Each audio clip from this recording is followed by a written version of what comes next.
You are listening to the DIY Recording Guys podcast, your one-stop information source for DIY music production, with your hosts, Vadim and Benjamin Hall.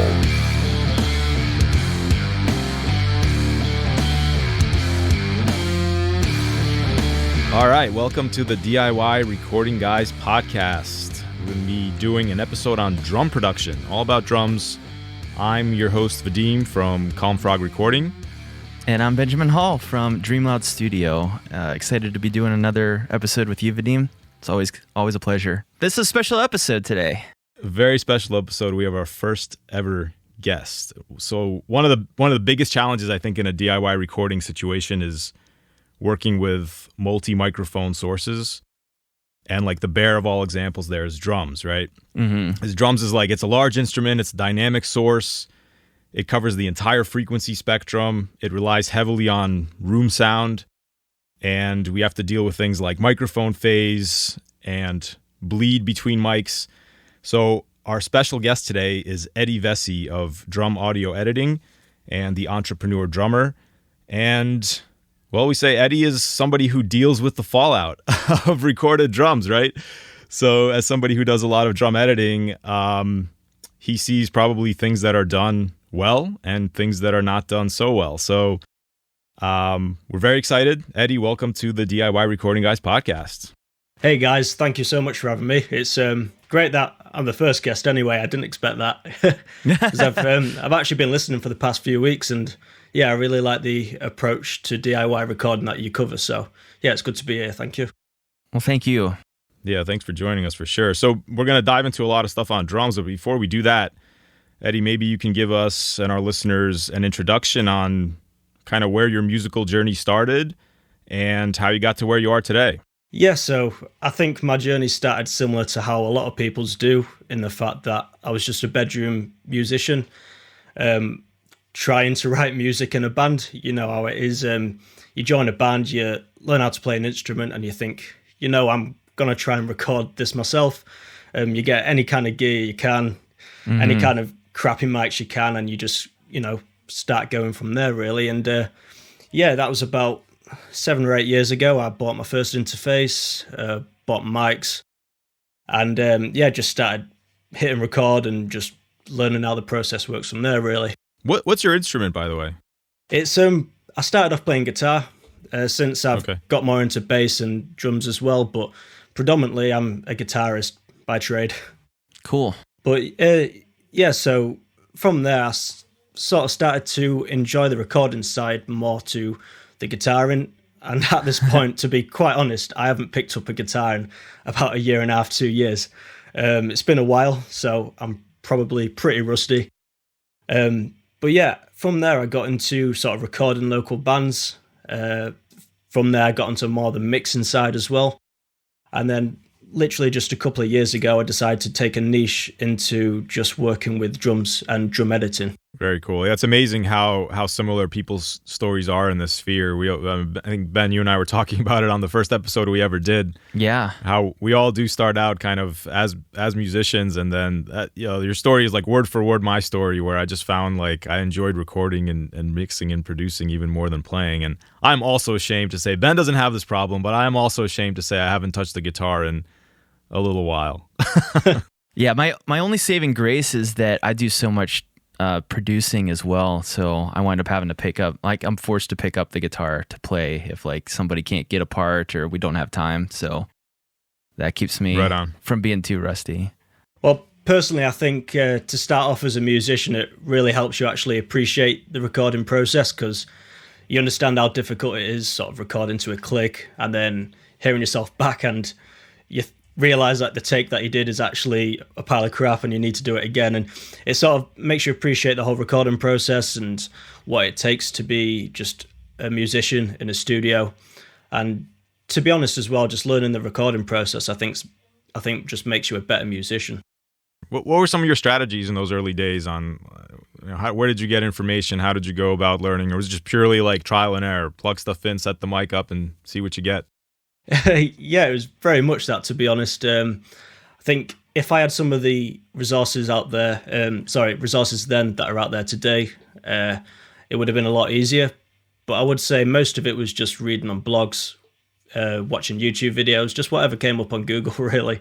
But I think the main thing, like you say, is kind of trial and error. You've got to try things. You don't learn without trying it and maybe failing a few times and figuring things out, really. You know, one thing I think I found, I'd love to hear your perspective on this, Eddie, but one thing I found once I started getting into recording my own music and stuff like that was that I got this impression from reading on the internet that you have to have this specific type of gear or this certain setup, or you can't record drums unless you have like a perfectly treated room, like just all things like this. And I'm so glad that I decided to just play around with what I had, because I found that, okay, maybe this doesn't sound as good as recording in a commercial space, but I really am liking the vibes of stuff that I was getting. And so it kind of taught me to trust my ears, or to like hone my ears into figuring out what a good tone was, or how to translate what I wanted to hear in my head as far as what the final song needs to sound like, and figuring out what I needed to do with even the microphones or the space that I have, how I needed to arrange that or set that up to kind of capture those things. Yeah, I couldn't agree more, really. I think that before you go into all the expensive stuff that everyone on internet forums kind of preaches that you need, I think before you do that, like you say, just going down to the basics and how to get good tones and how to get the best out of your room and things like that, you need to learn before you invest in all that equipment, because if you don't get those basic first things right, like you've mentioned, I think you won't get the best out of that equipment. And I'm also a believer that when you get to the really high-end stuff, as cool as it is, it gets to the point where it is kind of like you're paying for a brand, and you could get just as good a sound on cheaper gear. Yeah, and we talk about this a lot as well, and I think this goes exactly hand in hand with what you're saying, is that you have to know the limits of the gear you have. Yeah. I think that's an important part of, considering upgrades, is have you squeezed out the maximum out of the gear you already own? If you haven't, then maybe there's something you can make up some gaps with education rather than spending money. Yeah, definitely. And I think once you do get to that point, then when you do upgrade your gear, you're going to be able to get a really good sound out of that. If you can't get a good sound out of crappy gear, then you won't be able to get a good sound out of better gear. Right. I'm interested to know your guys' first ever interface and setup. Yeah, I'll let you in on that. So my first setup ever was an audio box USB. I just bought the most affordable, most convenient thing that I could get my hands on.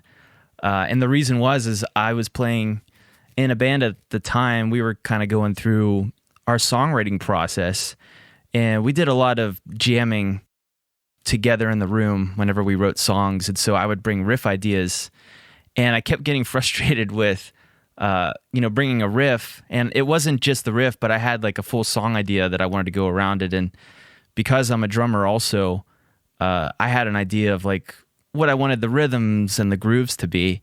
And I kept getting frustrated with bringing these riff ideas that I came up with. And then the drummer would play something so off the wall to like what I wanted that it would get kind of frustrating. And, by the time we were done jamming for 10 minutes, I didn't even want to play the song anymore because it had turned into something that I didn't like anymore. So that's what kind of gave me the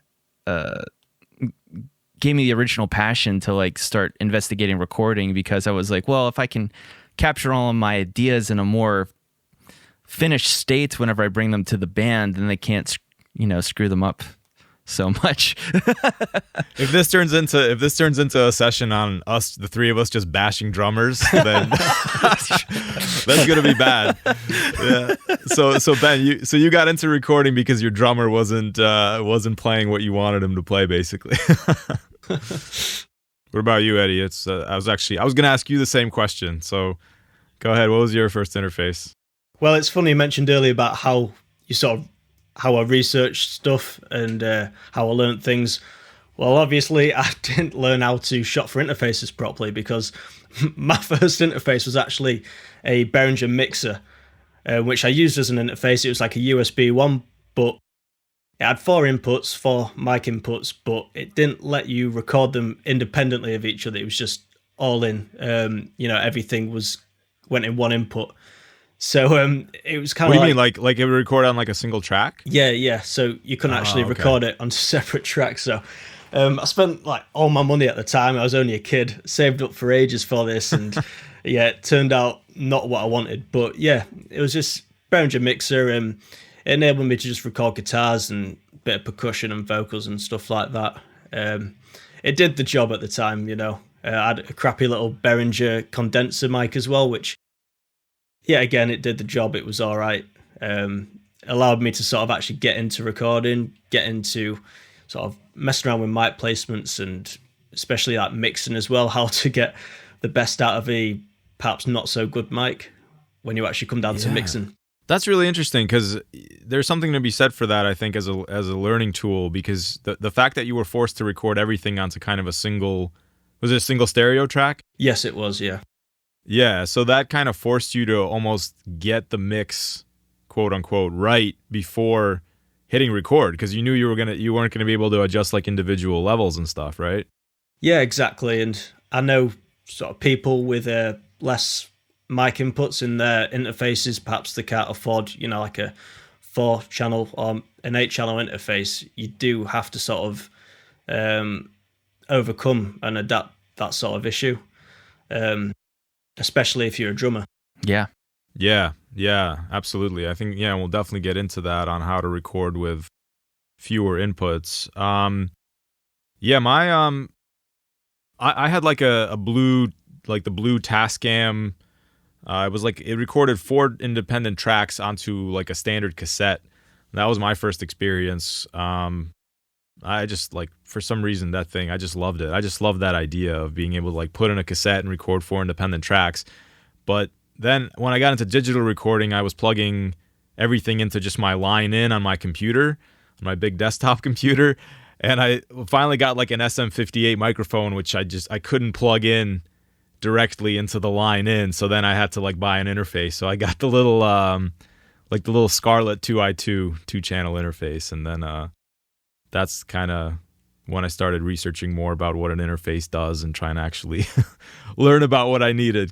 Real quick, did you record any drums with your 4-channel mixer, Eddie? I actually didn't with my mixer. I used to actually record drums at college, and then I'd bring that home, import that into my DAW, and then I'd sort of record the guitars and bass and everything else on top of it like that. Okay, cool. All right, well, we'll definitely get into editing, but I think maybe a good way to go about this is just kind of starting from the beginning. So let's start with preparing for a drum recording session. What are you guys doing before the session even starts? So I think the main thing is, I think you guys would agree, is to get things sounding as good as possible from the source. So in terms of drums, making sure that all your heads are nicely tuned. If you want to really get into it, then make sure they're sort of tuned to the key of the song if you go that much in depth. But as long as your heads are in tune, you've got fresh heads that sound good. Obviously, no cracks on your cymbals, just making sure that your kit's in the best condition possible for recording, really. Just the same as if, you was a guitarist and you had to change your strings. Yeah, and Eddie, I think in your, I've been checking out some of your YouTube channel videos, and I think the intro little clip you have is actually of you tuning drums, if I'm not mistaken, right? Yeah. So I do want to, like, this is, for me, having never played drums, drum tuning is still a bit mysterious. I always rely on the drummers. So maybe say a couple things about that. What are some strategies you use? Sounds bad, this, but I don't have a particular strategy, really.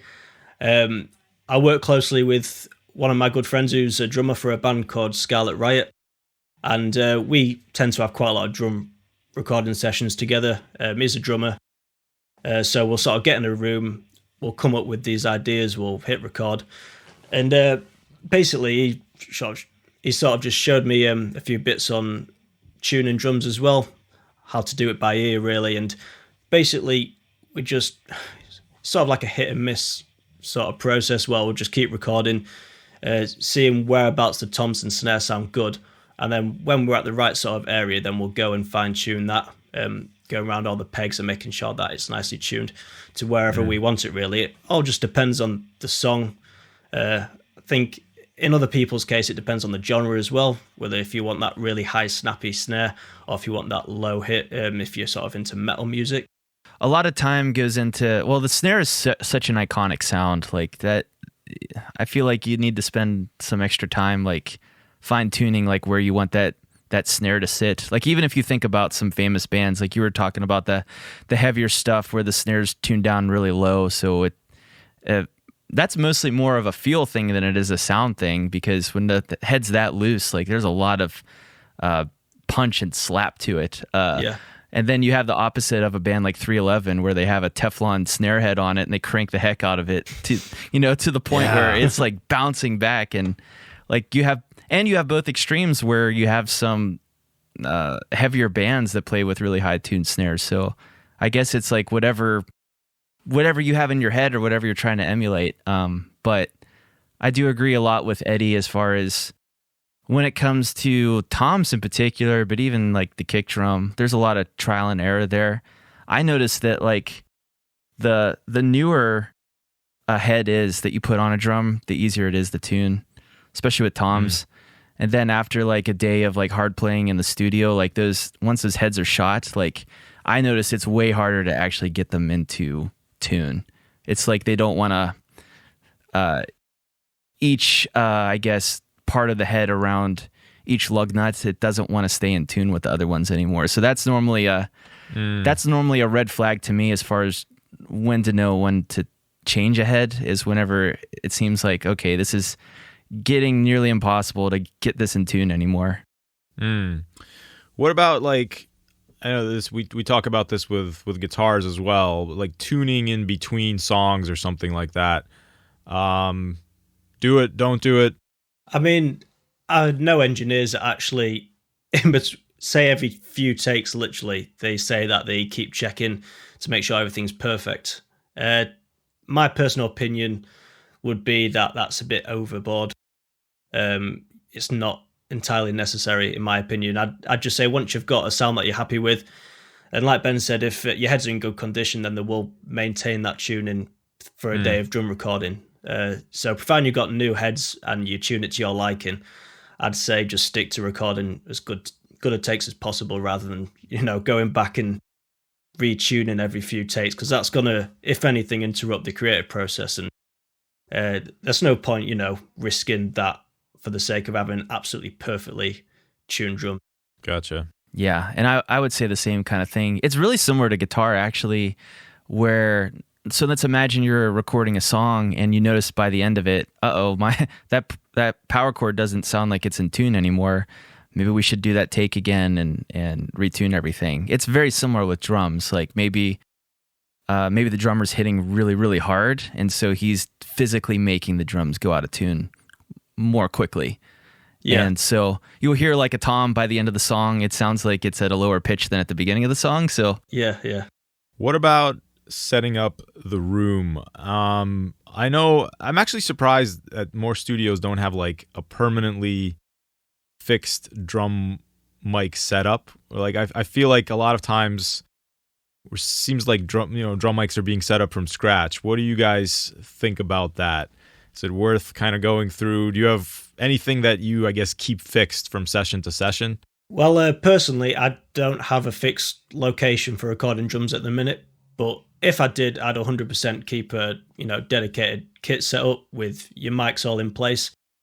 Not only is it a great time saver, but once you've got that great sort of, you've worked out your mic placements, you know what sounds good. It just makes sense to keep it there ready for, just recording, so you can literally get the kit, hit record, and everything's ready to go. So yeah, if you have the facility to do so, I'd definitely do that. Yeah, and I guess if you have enough microphones and stuff like that, I could see wanting to use certain mics and on other sources and so on. What about you, Ben? Yeah, I agree with everything Eddie said. My situation is that I only have just enough microphones to only record a drum set. So as soon as we're done with drums, I tear them all down to record the other instruments, essentially. Right. So I can't keep them up permanently, but at the same time though, like, because I've recorded so much, I know where I want to go in my room every time I record drums. I don't want to do too much on room acoustics, but let's just pretend you're in a room or you're in a rehearsal space, maybe isn't ideal. What are some of the kind of the minimal things you would do to control the room acoustics? Kind of what's more important? What can you get away with? Well, obviously there's certain things you can't control, like the actual room you're in, not always anyway. But something that I've actually found that helped a lot for me back in the day when I was I was traveling and just doing recordings at people's practice areas, if you like. I actually had a big like frame, and I took a load of curtains with me, old curtains, and I'd like surround the kit with that. And I know it's not perfect, it's not ideal, it's not like a commercial facility, but I actually found that worked really well. Dampened everything down, and it sounded really good. A lot of people listening are probably DIY and they want cheaper or easier alternatives of controlling acoustics. I've personally found that work really well for me anyway. So if you do have something along them lines, I think it could work. Yeah, I agree with Eddie. And in particular, if you're in a small space that doesn't have like anything on the walls, so it's really echoey, that could be a really great idea. You're keeping that slapback echo from bouncing directly off the wall and getting back into your direct mics. Yeah, that's a good point. I was recording in a studio a couple of weeks ago, and they were using a very similar concept where they had these kind of high density moving blankets. They're pretty heavy blankets, and they actually had one like on the ceiling as like almost like a U shape hanging over the kit, which helped minimize the reflections off of the ceiling. And then very commonly you'll see a rug underneath the kit itself to minimize some of those floor reflections, and I think just stuff moving around as well. And I've also seen, we'll get into the maybe like room mics are such a huge part of a lot of drum sounds. I've also seen like people put diffusers behind room mics to kind of I don't know, maybe you guys have any experience with that? Use any diffusers in your spaces, or any experience with them? I've never actually used one personally. When I went through a bit of a stage of being obsessed with acoustics and trying to treat my room as good as possible, and I saw these weird looking diffusers, and they look quite complex actually, but they're actually quite expensive, so I've heard. Yeah, diffusers can get really pricey. Yeah, they I guess the some of the theory behind a diffuser is, as opposed to like acoustically insulating materials, which tend to, we can call them absorbers, where they absorb acoustic energy. A diffuser is kind of an odd looking geometry. It almost seems random, but there is some mathematical principles behind it, and they kind of scatter the sound wave around the room. And one situation you hear that they're useful in is if you actually have a small room, having some diffusers in that room can make the space seem a little bit bigger. So I think recording drums in a small space, which I currently don't record drums out of my studio, but my space is on the smaller side. I think if I would look at there's actually some nice DIY options too, where you could buy like, like just go to Home Depot, buy some lumber or something, and then you can chop it up into different length pieces and like glue it to a board. I've seen some pretty everything from like really rough looking DIY diffusers to some nicer stuff, but there's some options out there if you have a small space and you're interested in that.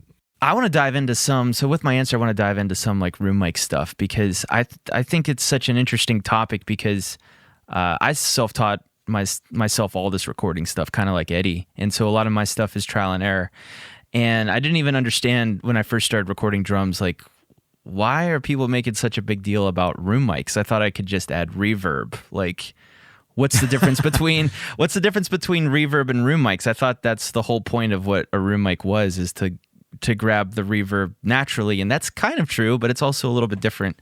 But I also think too, when we talk about room size, like if you have a room that's so small that you can't get room mics on, like to record a drum set, at least 10 feet away from your drum kit, then it might not even be worth setting up room mics at all, because I think you need a minimum distance away for that sound to travel through the room to be able to hear the depth of the kit. And even through my own experimentation, I've found that I think this latest project that I recorded, I love the room sound that I got, but I think I might have placed my room mics maybe a little bit too far away, because the sound of the kick drum, as it kind of decays over time, it kind of felt to me like that decay time is maybe a little bit, it's too long for the speed of the song as far as the BPMs go.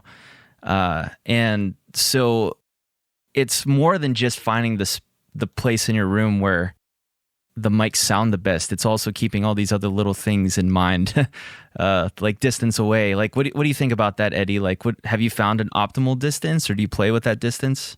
Usually, I've found that about 6 feet away from the kit works well for me. It's just got that right balance of, like you say, the sound of the room, and you've also got a bit of the overheads, a bit of the cymbals, a bit of the snare and kick to add to the actual individual close mic sounds as well. So I found that about 6 feet away is sort of a right distance for me. But I suppose, like you say, it depends on the song itself and what you're working with.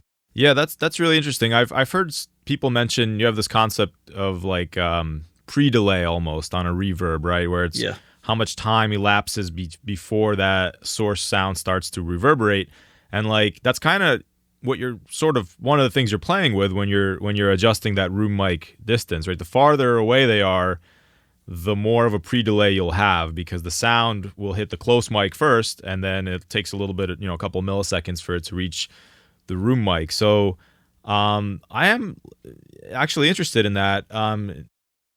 Maybe let's stick with room mics for a bit then. What do you guys do in terms of like polar patterns, where you put the mics? We kind of talked about a little bit about distance, but as far as where the mics are facing they facing towards the kit? Are they looking away from the kit? What are some things you've done, and does it vary by situation? Does definitely vary by situation. The way I typically like to set them up is I will always face them towards the kit, but I could think of situations where I wouldn't do that. I like to have a stereo pair of ribbon mics, and I like to set them up about, if I'm standing there, I'll hold my arms out. So I guess that's 6 feet, and I'll put each microphone at the end of my hands. We'll call that the rule of arms instead of rule of thumb. Yeah, the rule of arms, yes. And I love that ribbon, or using ribbon mics in that context, because they naturally roll off the high end. So the cymbals are way less bright than they would be otherwise. But I also set up a mono room mic a little bit farther away from the kit, and I angle that towards the ground. And my idea behind that is because the low frequencies are going to travel along the ground farther, and maybe also just kind of shielding away from the high end that's going to be more sensitive to the direction you're angling your microphone. That's at least my idea behind all of that. What about you? Yeah, just to plant a flag there. So when we say, just to clarify, when we say microphone is pointing somewhere, kind of referencing polar patterns there, right? So a microphone will have a certain polar pattern, which is kind of the area that's sensitive around the mic. So if you think about, like, the example I like to use is a flashlight.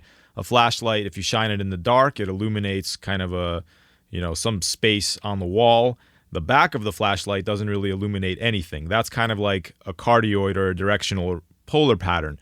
So that's when we talk about when we're saying whether a microphone faces towards something or away from something. And Ben, just to clarify a thing there. So those ribbon mics you're using what are they? A figure 8 polar pattern? Yeah, they're a figure 8 polar pattern, and I have the figure 8 angled parallel to the kit, essentially. Parallel to the kit. So that means the mic is sensitive to sounds directly in front of it and directly in back of it, and you're kind of facing one of those sensitive areas on each mic towards the kit. Yep. Okay. All right. How about you, Eddie? So I really like Ben's concept, using stereo room mics and then having a mono as well. Personally, I just use a mono. I tend to like using the Rode NT1A because it just tends to pick up a bit of everything. It gets good low end from the kick, and also it picks up the nice sound of the room and all the high end as well. But I'd be interested to know if it's difficult for you to actually deal with the reflections off the back of the wall. Say you're using your figure of 8 pattern. Yeah, do you find that tough to deal with, or do you find that usually that comes out? The interesting thing about, and I was just telling Vadim about this before we started the podcast, but I'm using these CAD Tryon 3000, I think is what they are. I bought them used at a guitar shop, and I noticed about them the figure 8 that isn't equal on both sides. There's one side of the microphone that's way louder than the other. So I'm kind of pointing the more sensitive side towards the kit. And also my basement is so big that really I have my microphones are almost in the middle of the room, because I'll put the drum kit more to one edge of my room. Yeah. So instead of having the drums in the middle and my microphones towards the edge, I kind of put the drummer in the edge of the room and have him play out, so that I guess it's because I want the microphones to be in a more ideal location in the room. Let's stick with room mics for a second. Eddie, when you say, so you like to use a mono mic, just a single mic as your room mic. And you mentioned it picks up, you like that large diaphragm condenser NT1A because it picks up some of the kick drum sound. Where do you put it height-wise? It depends really on the actual song or project. Sometimes I'll have it about the drummer's height when it's sat down, and have it angled down towards the actual kick drum.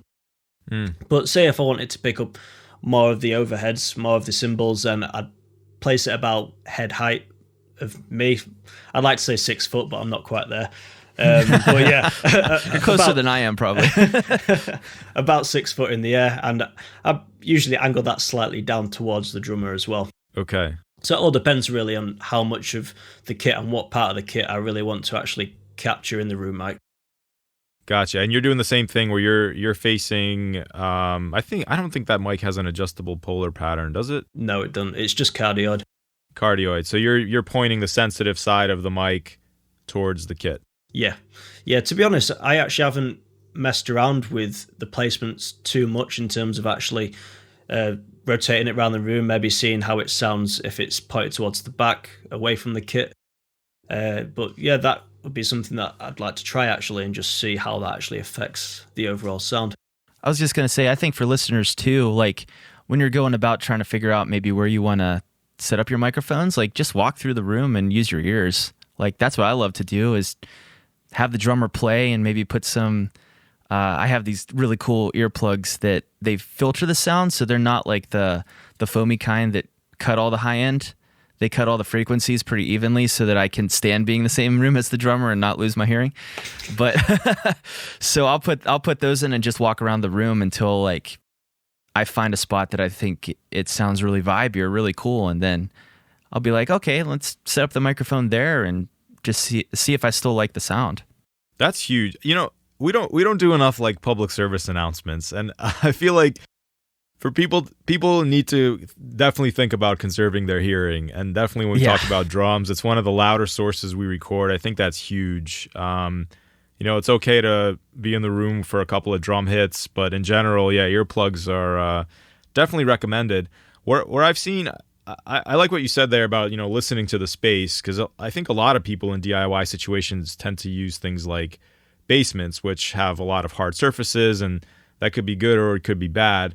What I've seen done in some commercial spaces with really good sounding live rooms was using ribbon mics or figure 8 mics and actually pointing the null sides of the microphone. So kind of like the center part of the 8 towards the kit on both mics. And the idea behind it was that you actually want the microphone, the room mics, to reject the direct kit sound and to capture the room reflections. Mm-hmm. And because it was a nice sounding room and a large room, that can get a really nice sound as well. So I think, listening to your space while the drummer is playing, or even just walking around and clapping, is sometimes nice. So you can hear those, a little bit of what's going on with reflections, and play around with it. You know, you could set the mics up and then try to turn them and see if you like what you hear better or worse. Ben, I wanted to ask you too. You said you have a stereo pair looking at the kit, and then you have the mono mic. Yeah. What are you doing with that mono mic in terms of like in the mix? What's its function? Great question. So I guess it goes back to the kind of sounds I was trying to emulate just with setting up room mics in the first place. And so what I do with the stereo pair is more the idea with that is to get an overall general sound of the kit and just to give it some depth, kind of like a reverb plugin would do. You're trying to give those direct and immediate sounds. You have all your spot mics set up on your kit. And if that's all that you have, your drum set can wind up sounding in some ways not as natural as listening to a band play in the room, because you're not getting all of the reverberations that are bouncing around. With the direct mics, you're only picking up that initial transient hit. So you have to add something else to give the drums some sustain and some depth to them. So that's what I like to do with the stereo pair. But my idea with the mono room mic is, I think, more just to capture the sustain and the room sound of the snare drum, because I like to compress the heck out of that microphone to make it sound more like an explosion. So the idea is that you're grabbing the tone and the initial transient with that direct mic on the snare, and then you have that split second in the future, that room mic that's super compressed is coming in and adding all that vibe to the end of the sound. That's how you kind of get that more shotgun hard rock snare sound. I gotcha. Okay, so you're using the stereo pair is kind of for the room sound, a little bit of a reverby thing, and then the mono mic is adding some sustain to the shells. Yeah, and some dirty nastiness, Yeah. Gotcha. Okay. All right. I think we'd be remiss if we didn't talk about phase, right? Microphone phase considerations. Yes. Good point. So first, let's explain what phase is. So anytime you have two microphones looking at a single source, you can picture like each microphone captures the sound wave of that source. But if one microphone, let's say, is farther away than the other microphone, you can get this effect where the wave, if you were to record it, you could visually see this in your DAW, where the waves would look a little bit offset because the sound from the source is reaching one microphone before it reaches the other microphone. And you could picture this as almost like a noise-canceling headphones effect at its worst, where if the two waves could be completely out of phase, that means that they basically cancel each other out. So the peaks on one microphone correspond to kind of the troughs on the other microphone, and you get some really weird phasey cancellation stuff. So we have to worry about this anytime we're using a multi-mic setup. So Eddie, we'll start with you. What do you do to fight phase problems? Yeah, so drums is obviously going to be a big problem for that, because you could have 8 or even more different sources, all those different mics as well, picking everything up at slightly different times. So it's kind of inevitable that you are going to get some kind of phase issues. Even if you can't hear them that much, there's still going to be a bit there. One thing that I like to just toy around with, really, even if things sound okay to me, a good thing to do is to actually phase invert the odd track and then just basically bypass them, turn them back on again, and just see what sounds better, really. See if that eliminates some kind of phasiness, some kind of, sometimes you actually have to hear it with that to actually realize that it's there, if you know what I mean. Mm-hmm. So it can be that minimal sometimes that once you do something like that, it actually sounds better once you actually do phase invert certain tracks. So say, for example, it wasn't so long ago I was actually on a drum editing session for someone, and something didn't sound right, so I actually zoomed in on the tracks and found the actual track that was out of phase with everything else a lot more. So I phase inverted that on and off and sort of just went from there, really. Yeah, that's pretty much exactly what I do too. I don't mess around with, I've heard of people trying to match up the phase of all the direct mics. I think I tried doing that once and it sounded so terrible and bad to me that I never tried it again. Have you ever tried that, Eddie? Yeah, it was actually too long ago. I tried that and I regretted it straight away. I was like, right, I'm just gonna undo all that and just not bother with that. I suppose it's something that you need to really look up on before you actually do it. So, yeah, for me that didn't work either. Yeah, so I just haven't messed with it. But I essentially just do the same thing you do too. I just flip on a 180 phase invert and just see what sounds better. Okay. Yeah, there's one thing to there's a weird thing that can happen with even like XLR cables where the phase could be flipped on an XLR cable. So sometimes even if you think even if you've measured your distance and you say, oh, my snare drum is exactly the same distance from the one overhead mic as from the other overhead mic, you could have something weird going on with a cable or something like that. So that flipping the phase is always definitely worth checking. And there's kind of two times, you would do this in the setup phase, and you can also do this in the editing phase as well, as Eddie mentioned and probably does all the time. And that phase, a lot of times in the DAW, it looks like a little O with a line through it. That's kind of the phase invert button. One thing that I like to listen for when I do that phase invert trick is what happens to the low end. I feel like the low end is the first thing to kind of disappear when there's a phase problem. And a lot of times if you flip the phase and you hear like the low end come back, that's a good sign that you had a phase issue. I did want to mention a technique I read about in general for using multiple microphones that I thought was pretty clever, which is that you can set up two microphones next to a source, looking at a source, and then you flip the phase on one of the microphones and you move that microphone basically until you get as much cancellation as possible, until almost all the sound is canceled when you sum those two mics. And then when you flip the phase back, in theory at least, you should have microphones that are set up in phase.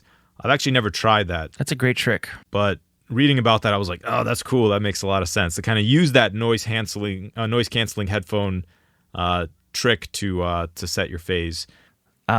A little bit of maybe, well, it is a related topic, but I did want to mention too, when you're setting up overheads, a nice trick that I found to make sure that you keep your overheads in phase with each other and with the snare drum is you take a cloth ruler. You can buy them at Walmart or whatever, and then just make sure that your distance from each overhead to the snare is the same distance. And that'll solve two problems. It'll keep both your overheads in phase, and it'll also make sure that your snare drum is coming from the center of your stereo image instead of from one side or the other. Yeah, that's huge. I've seen people do that with the snare and also even with the kick beater as well, and trying to make sure that both of those things are equidistant from the overhead mics, and it's for that for those reasons that you said, for phase, and also to keep them in the center of the stereo field, which is usually how we mix them. At the minute, the recordings that I've dealt with have been pretty good, so I haven't really had to dive in much deeper than that. Like I kind of touched on earlier, I have messed about with getting really close up to the waveforms and trying to match things up. Most of the time, that hasn't worked for me. But yeah, I prefer it when obviously I'm recording a drum kit myself and I can actually make sure that there's minimal phasing recorded. But I suppose I've just been lucky so far that the tracks that I have worked on have had minimal phase problems. Let's hope that luck continues. Yes, yeah, same. I've heard a compelling case made for, like, you actually don't want all the waveforms to line up perfectly because you're kind of eliminating at that point some of the benefits of having, these room mics and mics at different distances, which are adding reverb and adding some sustain. And you want that, right? That's part of getting a good natural sounding drum kit. Well, I wanted to get into I don't know if this is too soon to get into it, but I wanted to ask Eddie about, what would you consider a good drum performance as far as getting tracks?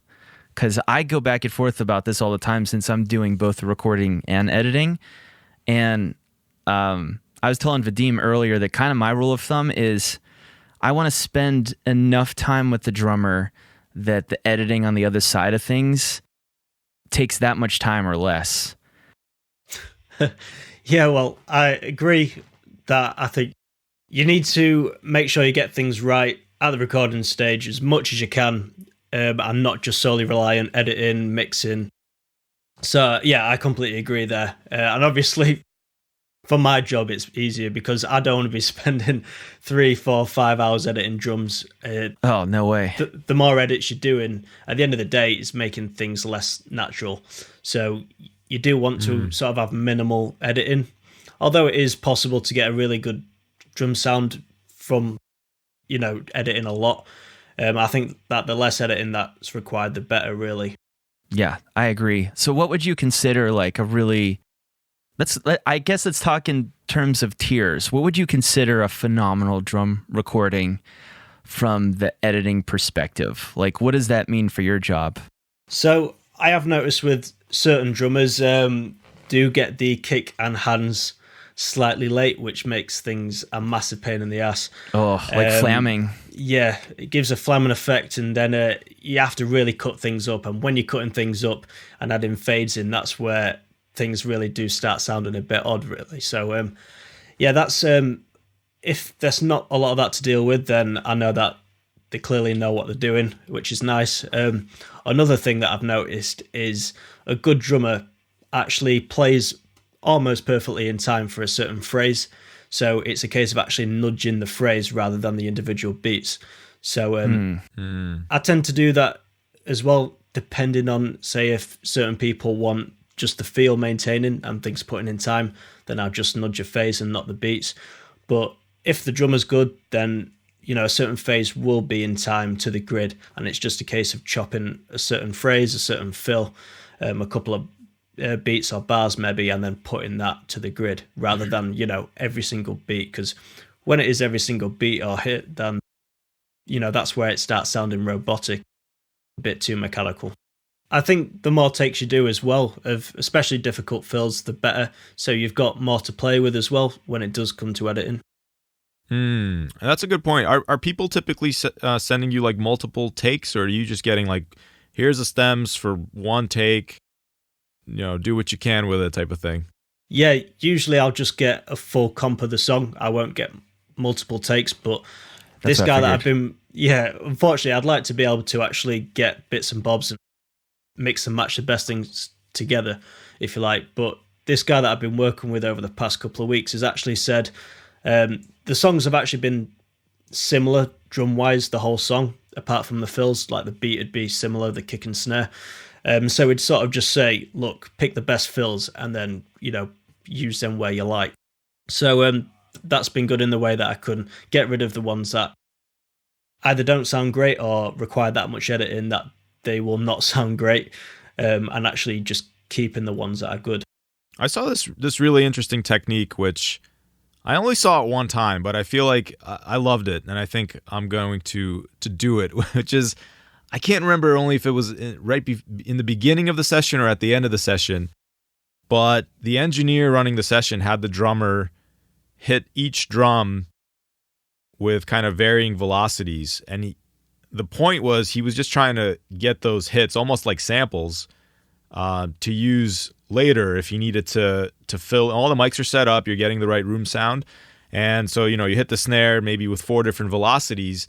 And then later, if there's a bad hit or something that falls flat during the fill, you can kind of copy paste in those quote unquote samples that you've created. You guys played around with that at all? I always do that at the beginning of every session. Always take one shots. Yeah. One shots. Yeah, there you go. Yeah, that's a really good idea, actually. If I was involved in the recording process a bit more, then I'd definitely just recommend that they do that. I don't get sent that across, which is a bit harder because that means I'll have to just go through the song and pick a hit that's a good velocity to replace what should have been there, the bum hit or whatever. But yeah, I think that's a great idea. Another thing you could do is if you're taking your one shot and sampling from the actual kit that's recorded, you can do some sample replacement or mix it in with the same exact drum and performance that was used. You know what I'm saying? To help reinforce your kit. Yeah, definitely. Yeah. Define sample replacement. What do we mean when we say sample replacement? Well, sample replacement usually comes in the form of a plugin. So you can effectively, this plugin, this detects a hit, which you can pick up with a threshold knob or setting. And then essentially this trigger actually replaces that hit with a given sample that you choose. Right. And yeah, you can do this manually. I remember I'd never do it again, but one time I did it all manually, where I would just go through and, every time there was a kick drum hit, I would put in a MIDI note or whatever, even maybe just an audio sample. So yeah, we're talking about reinforcing the performance with certain, with either a pre-recorded sample from like, that you can buy as part of instrument packs, or like what Ben was saying with a one shot.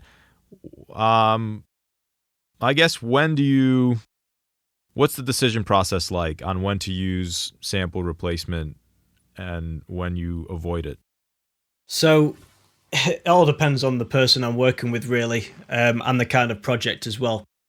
I usually find that if it's a big production project, big production song, then I'll usually push that person to actually use sample replacement as well. And that's not to actually replace the kit itself, but to actually reinforce the actual shells. Because you do find that once you do reinforce like your kick, snare and toms, it really adds a lot of depth and improves the sound massively, in my opinion. Like nowadays you have this technology, you have the capability to do it. So I think not making the most of that is missing out on a good opportunity. I do love combining multiple samples, maybe up to, I've done as much as 3 or 4 different snares. And the whole point of that is you can take a snare that has a really beautiful top end and then another snare that has like a really deep bottom end, and combine those together and get the best of both worlds. Because if you're just miking, if you just have maybe a top and bottom snare on the actual kit that was performed on, you're limited to the microphone you use and the tuning and where you had it set up as far as what you can capture of the frequency spectrum of that performance. But when you're combining in other samples, and maybe these samples were recorded in a context where they were thinking of, I want to get the deepest, most bottom-heavy snare drum I can get, and another person or another sample is, I want to get the crackiest, best high end from a snare. And you can combine all those together to have like a perfect snare sound. I do understand though why some engineers, or more specifically drummers, are against it though, because drummers are obviously tend to be a bit more protective over their sound. They invest a lot of money into the gear, into the drums. They put a lot of time into making it sound the way they want it to. So for an engineer to turn around and say, right, sod the sound that you've worked hard on getting, we're going to replace that anyway with a sample. I can understand both parts really, but I would always go for reinforcing rather than replacing, unless if the recording's just bad. So maybe get a little more into drum editing, Eddie, and like what are the benefits? When should you consider drum editing, and how can it benefit your tracks? So do you mean after sort of listening to the recording and thinking, does this need editing? Does this need putting in time? Yeah, basically you've completed the recording session, you have what you have, and now you have to decide kind of what to do before the next phase, which is mixing. Is the drum performance good enough? I guess what are you looking for, and what are the potential benefits? So to be honest, I think just listening around a few times with a click on, just getting that feel for the track, how it's played, does it match how you want it to sound? Surprisingly as well, I usually find that even if things sound good to your ears, even then still a bit of editing does go a long way, because you'll be surprised. A few years ago, before I used to start actually quantizing drums and recordings, I thought things sounded good at the time, but since I've started quantizing and drum editing on my own songs as well, and things that I produced, it actually goes such a long way, and I find that it glues everything together and makes everything sound so much more whole and professional. So even if you're listening back to a track and think, you know what, that's there or thereabouts in time, even going through it still and picking up on them little bits that are out of time does go a long way. When is the ideal time to edit drums? Is it right after the drums are recorded, or is it after the whole recording process is complete? Yeah, so personally, I'd record drums first, like, to your guitar, ghost tracks or whatever you have there. And then I'd edit drums before going on to everything else, because your drums are the backbone of your song.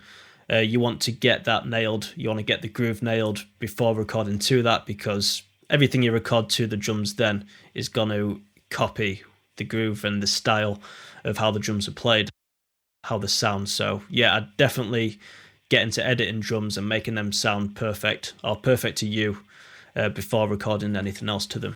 I have made the mistake before of editing drums after everybody's recorded along to the drums, and then you have the problem of, okay, the drums are in time, but now nothing else is, because they recorded to the out of time drums. Yeah, that's a great point. We talked about that with the recording vocals episode as well, as you almost want to comp your main vocal tracks before recording background vocals for that same reason. Is you want to be recording, you want to have like like you said, a backbone, Eddie, right? Or you want to have a reference point that you're matching everything to.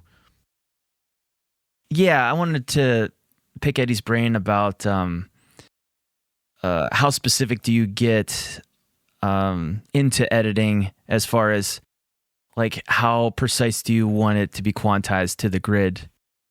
Well, it all depends on who I'm working with and what they sort of want. I usually give 3 options. I say, do you want it mechanical, which, like, mechanical sounding really tight to the grid, which I think usually is for either really poppy stuff or really heavy metal. I find that's like the style now, to have really mechanical sounded drums, which isn't something that I'm a fan of really, but it's just the way things are sort of become. So yeah, sometimes if I'm working with a really heavy track and someone will say, look, I want things super tight, then I'll just have to, take that time to actually get things sounding spot on and get the transients lined up with the grid. After that, some people choose to go somewhere in between mechanical and loose. So as I touched on earlier, I'd actually cut the drums into phrases or sections, and I'd drag that section to sound good with the click, and then do it like that. And then some people who are similar to you in the fact that, minimal editing, you just want to keep the natural groove, then I would just either use my ears or be really, I wouldn't do a lot of editing. I'd be quite lean with it. I'd just, listen, and if it really obviously out of time with a click, then I'd only edit that then. So it all depends on what everybody individually wants, to be honest. But I find that everyone is different. Everyone has a different view with this. It's kind of one of those subjects, isn't it, really? Yeah, and I guess maybe to finally finish, or to finish up rounding out the editing portion of talking about drums, when would you... So let's say you recorded a drum performance or you got tracks. When would you determine that, okay, this wasn't a good enough performance to even waste my time editing, because it's going to take so much time? Like, when would you give the suggestion? I mean, I'm sure that would be hard to do if you got tracks and you're getting paid to do it, but would you ever suggest, hey, maybe you might want to retrack these and then send them to me? I mean, that would be a lot easier to do if you're the engineer in the room recording, but what are you kind of listening for? When do you know that it's so bad I can't do anything with this to make it sound good? Well, there's 2 things really. The first one is, as I mentioned earlier, about the flamming. If there's a lot of flamming, and obviously you can't drag a flam in time, because then you're putting things out of phase. So if there's a lot of that, then I'll just say, there's nothing I can really do with that. Unless you do sample replacement, then you can get around it. Another thing that I have found with a few projects recently is you have to drag things that far out of time that when you join the audio together and you've got the same audio overlapping to actually make up that space, you've got it overlapping that far that it's almost got a delay effect on it, so you can hear the snare hitting twice. And if you happen to drag things that far out of time where they sound like that, then obviously there's no editing you can do to make that sound good. There's one guy who hit me up recently who's just sort of like, I'm not a drummer, but I've got this solo project. Just bear with the drums, but just do what you can with them. And I literally had to copy and paste 4 to 8 bars of each section because there was all these double hit effects because you have to drag things that far out of time. And to be honest, if you're doing a DIY recording yourself, just get the takes down as good as you possibly can. Don't spend the time. Like you say, don't spend 4 or 5 hours editing and just an hour recording. Just put the time into recording the takes as good as you can. And then that's going to save you a lot of headaches in the future. All right, so let's do a couple of... I'm going to do some quick fire stuff here. You have only one microphone preamp. You have only one microphone. How do you record your drum kit? Oh, dang, Ben, you go first. One mic. Man. I know. This is like your nightmare. You're you and your 14 mic setup there. Yeah. I guess I would put I might take SM7B and put it right behind the kit above the drummer's head. Interesting. That way I get like a mono microphone capturing hopefully everything pretty evenly. That's a cool concept. I would have never thought of that, if I'm completely honest. That's cool. I've never tried it, but I've heard of it being done before. And if I was forced to use one mic, I would maybe give it a shot. Yeah, you're kind of capturing the drummer's perspective then, aren't you? Which is, it depends which way you're doing it from, really. But to be honest, when I've mixed stuff in the past, I usually do it to the listeners as if you're actually watching the band. So I'd probably do it similar to how I'd use a mono room mic, although I would place it slightly higher and point it down towards the toms and snare. So you're picking up more of that than the actual room itself. So I'd use something like a large diaphragm condenser, probably the Rode N21A, because I love that mic. Okay, what about 2 mics?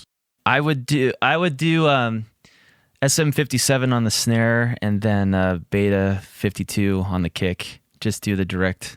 Really? You just close mic those two? Hey, rapid fire, right? Yeah. No wrong answers. No wrong answers. I'd maybe just do 2 overhead mics actually, and then you capturing the cymbals, you're capturing the toms and the snare. You're not getting so much of the kick in there, but that way at least you can do a stereo image with the 2 overheads. I like Eddie's answer better. I want to change mine. Yeah, I agree. I think I would go with overheads and then maybe some sample reinforcement for the shells. And the reason I said 2 mics, by the way, was because I think a lot of the entry-level interfaces have 2 channels, right? So that might be what people are working with. My next one was 4 mics, and this one I did want to get into a bit. I actually got this idea from one of your recent videos, Eddie. So I thought so. I gotta give credit where credit is due there. But yeah, go ahead and do 4 mics. You got 4 mics and 4 preamps. How do you mic your kit? Yeah, so basically, I always learnt a 1, 4, and 8 mic setup, depending on what interface you have, really. So with 4 mics, I'd do your kick and snare, because your kick and snare are the driving forces of your kit. It's what determines the feel of the drums. So I'd do your kick, snare, and then I'd just do your 2 overheads to capture your cymbals, and then you've got your toms there as well. Cool. I think I would do the exact same thing. How would you position your overheads? Would it be different since you don't have any direct mics on your toms? Yeah, so personally, when I use overheads anyway, I kind of use them almost as just cymbal mics. Okay. I don't usually use them what most people use overhead mics for everything. So I would definitely I'd try pointing them a bit further in towards the center to try pick up some more of the toms as well and the rest of the kit, as opposed to just the cymbals. Cool. I've tried this before because when I first started doing studio stuff, I only had a 4-channel interface. So when I was recording drums, I was using 4 microphones. And I think it's the John Bonham technique where, and I might be wrong about this because I can't remember if he used 2 or 4 mics, but you use a direct on the kick and snare, and then the overheads, instead of having them in front of the drummer where the cymbals are, you put one overhead high above the hi-hat, and then the other one kind of back behind the kit a little bit more. And the hope there is that you're capturing the floor tom. So in my typical drum recording setup where I'm using a lot more microphones, I'm just high pass filtering all the low. Yeah. And I'm just grabbing the high end of the cymbals. But in that context, maybe you could bring in some of the low end to help capture the body of the toms with the overheads. Yeah, that's a really good idea, actually. You say that you used to actually have to use a 4 mic setup. How did you find actually EQing your overheads to get the most out of them in terms of, hearing more of your toms? It was pretty tricky because you can also run into really bad phase issues too, because you have the tom or the mics that you're using to mic your toms or your overheads, so they're way farther away than your direct mics for your kick and snare. So I kind of just played around until I could find something that I thought worked, but it's so much more difficult than just having an 8-channel interface. I read about an interesting technique that made me think of kind of reevaluate what my 4 mic strategy would be, and I've never tried this, so that's the disclaimer here.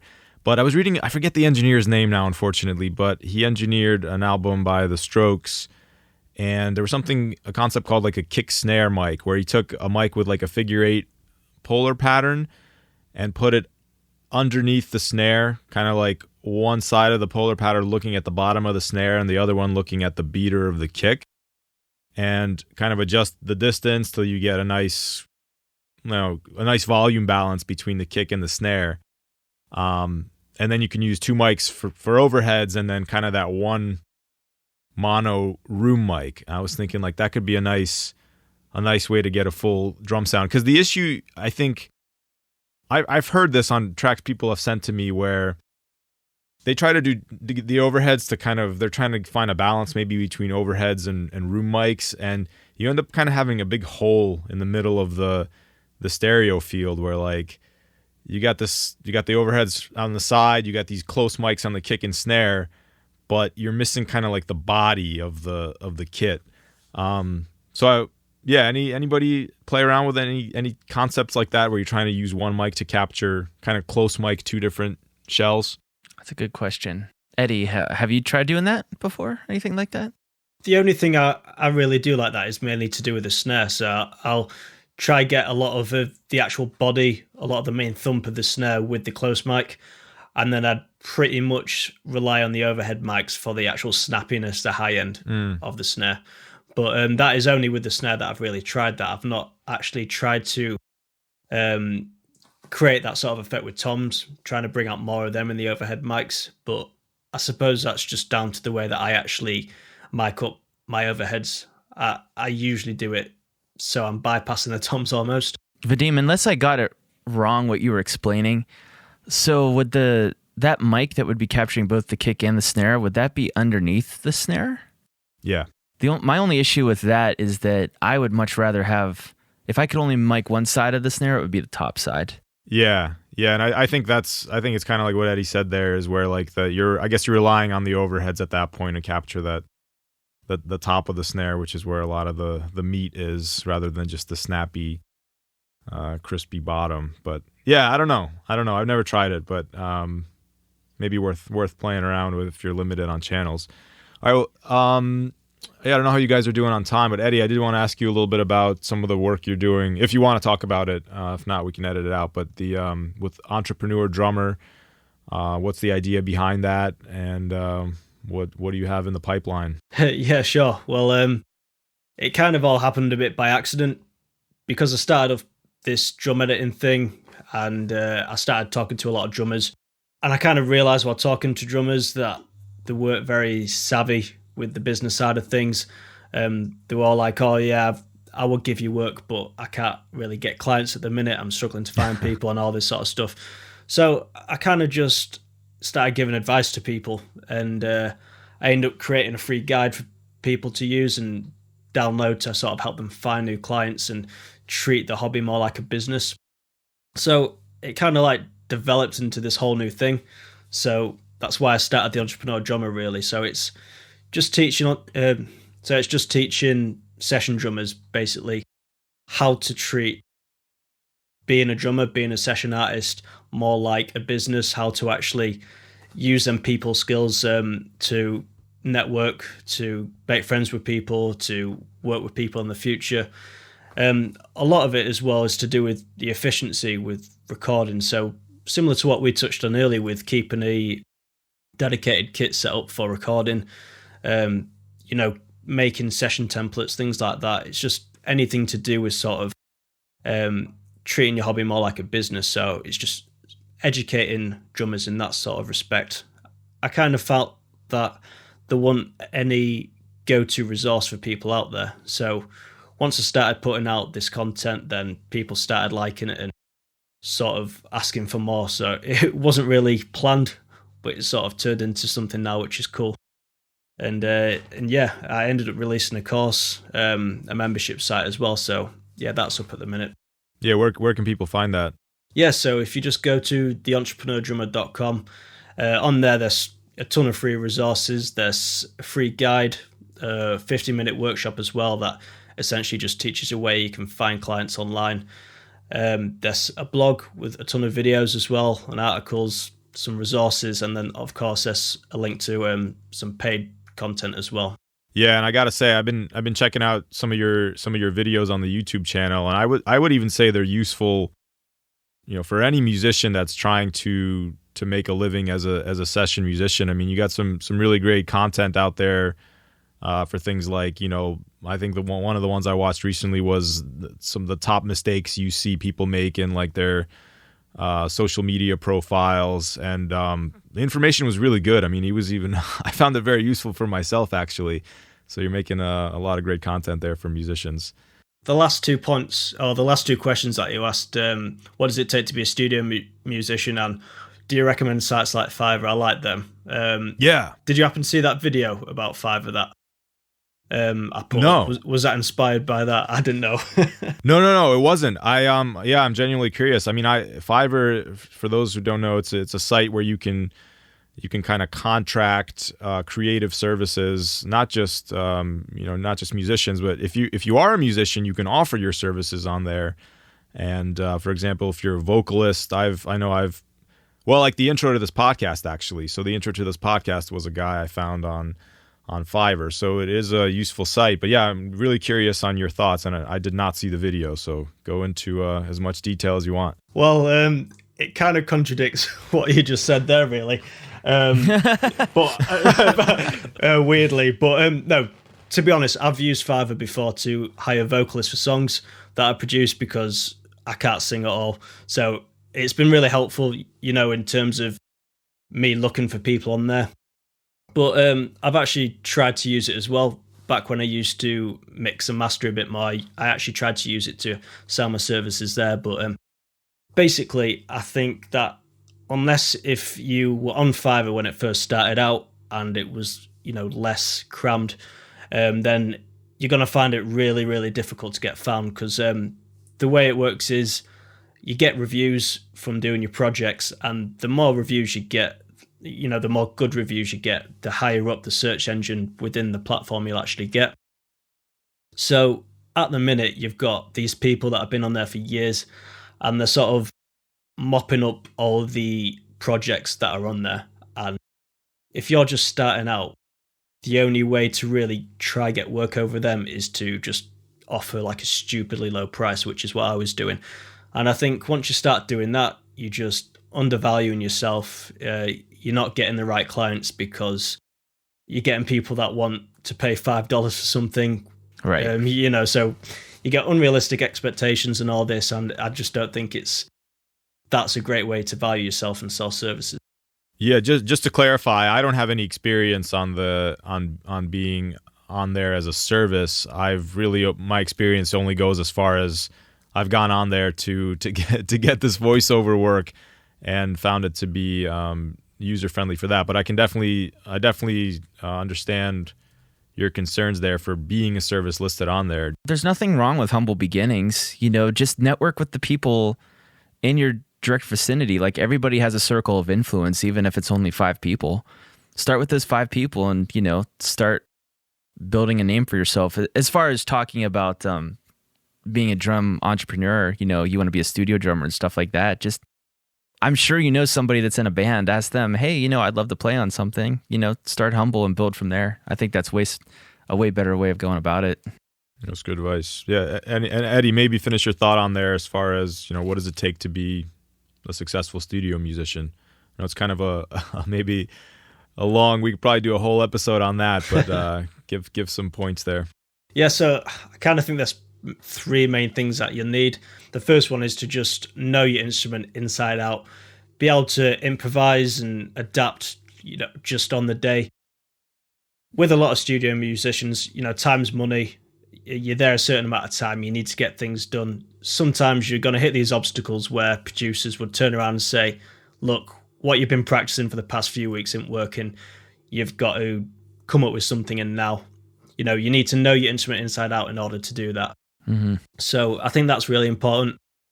I think one thing that's kind of left behind and not really thought about is just being a genuinely good person to hang about with, being nice to people as well.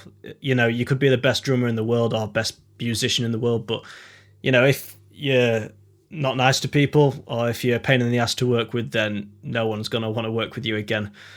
Simple as that, really. I think as well, you need to have a really hard shell. You need to be able to withstand pressure. You need to be good mentally to, take on that pressure, because, we all know going to commercial facilities and studios, it can be pretty nerve-wracking at times, especially when, you've paid for a certain amount of time and, time's running out, you're not getting those takes. So I think as well, being mentally strong and being able to withstand pressure is a massive part to it. So to be honest, I'd say it's almost more mindset and personality as opposed to, your actual skills. You have no idea how many doors I can open just being a good hang. It's amazing. Just not being a dick. And, if somebody hires you for something, show up and do a good job and, have fun, laugh with people, and you'll get the call again. They'll talk about you. Yeah, man, I couldn't agree more. It's easy for some people to let the egos get in the way, oh, look, I played with these, I can act the way I want now. I think if you have that mindset, you're going to get found out sooner or later. So, yeah, I couldn't agree more with you there. Eddie, maybe just talk about where people can find your work and find you. You mentioned the Entrpreneur Drummer. What are the other channels? Yeah, so the entrepreneurdrummer.com is there for session drummers that want to learn more about the business side of things and get more clients. If you're after any drum editing, then you can go to drumaudioediting.com, and that's where I offer any kind of drum editing services, drum sample replacement, even mixing for drum covers as well. You can go to there for that. And I do offer a free sample as well if anybody just wants to try it out. Thanks so much for coming on and being our first guest ever, man. I think it was successful. So thanks, man. Yeah, it's been a pleasure. Thank you so much for having me. Until next time, the DIY recording guys reminding you to check yourself before you wreck yourself. Have a good one.